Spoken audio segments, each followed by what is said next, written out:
and it's actually my very first look at the Zenfone series. You might be surprised at what this thing packs in at the mid-range price point. Now you can see on the side of the box, we love photo, so you can probably guess there's gonna be an emphasis on camera to a certain extent in here. So what do we have here? We have SIM tool, a case is included. You gotta love the free case. Now look at that device. So this is kind of like a bluish tone to it. It shimmers around this focal point where the fingerprint sensor is. Up here in the top corner, you see the dual lens setup, which is implemented a little differently than other manufacturers. I'll tell you more about that in a moment. This is the front of the device, and once I boot this up, you're gonna be able to see we have a new member to the notch family, although in this case, a slightly smaller notch than on the iPhone 10. Before I boot it up though, let's look around the device. You see there's still a headphone jack. I'm happy to see it. Manufacturers hold on to it. There are some very nice headphones that use that jack. Speaker as well, volume rocker, power switch on the right hand side, and then the SIM tray over here on the left. And you'll see you have expandable storage as well. Also inside the package, we have a quick charger,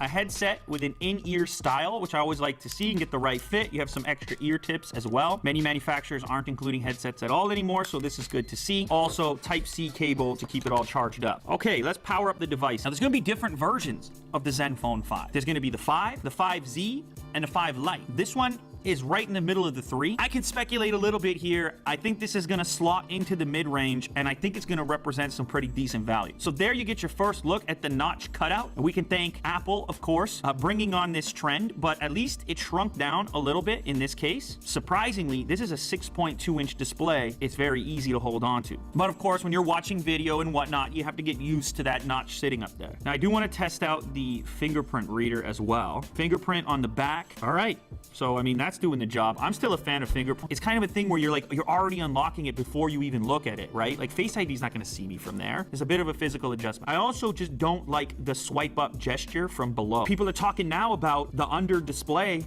fingerprint reader, all these various Vivo devices. Like maybe that's the future. I don't know. Those don't seem to be as quick as the traditional capacitive ones on the back or wherever else they happen to be. In the meantime, one of the things I'm excited about on this particular device is the camera implementation. And the reason for that is because they've done something similar to LG, where they opted to use the second lens as a wide angle lens, as opposed to just contributing to portrait data for depth of field or low light performance. And you can see that's represented at the bottom here by these indicators. You got the 1 mountain or the 3 mountain to get the wider angle. There we have the stock main camera, and if I switch over to wide, I mean, you can already see my knuckles in the corner here being picked up by the lens, so that's just how wide it is. Maybe a better demo of this is if I use it on myself here. So you can imagine, I mean, I could get like one more person in the frame here, but on a wide angle, I mean, I can get like 2 people over there. I just really like wide angle cameras. It's a nice implementation. So it looks like the wide sensor is an 8 megapixel sensor. And when I switch to the main camera, see it switches to 12 megapixels. So that's something to keep in mind. It has some AI functionality built in right up there in that corner. Just by pointing this at this object, it figures out that it's a plant, and you'll see the plant icon pop up in this location over here somewhere.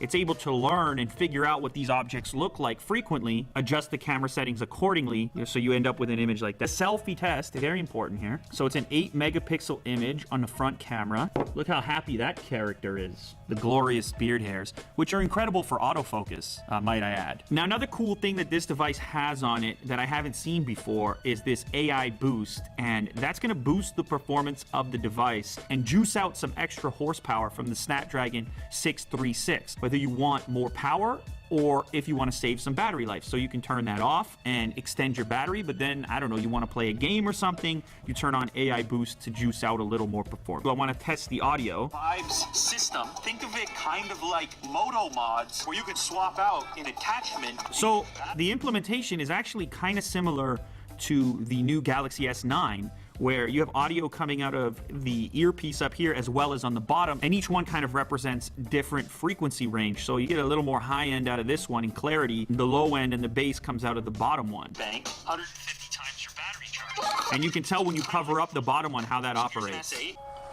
Would you look at these unusual, this is the charge dock so that the speaker is ready to go when you want to take it with you. This also has... We're going to listen to that. Oh, wow. I like what they've done with the speaker here. Certainly for watching YouTube, there's a lot more clarity coming out of this one. Where you do have a headphone jack, DTS surround sound for your headphones. We have normal settings, settings for pop, rock, vocal, and of course custom, which allows you to toggle in your favorite equalization settings. And then there's also sliders for bass and treble, and you can save your own custom equalizer. And we can optimize for wired or Bluetooth headphones. That's cool. It's not just a headphone jack, but it's a pretty interesting set of features at that price point. Yes, you have the Snapdragon 636 in here, but you add to it the ability to boost up some of the performance or toggle it back for power efficiency, which that's gonna be a very power efficient chip for battery life. The implementation that they went with on the dual camera setup with the wide angle lens. Of course, we're gonna see more about camera performance on this thing over time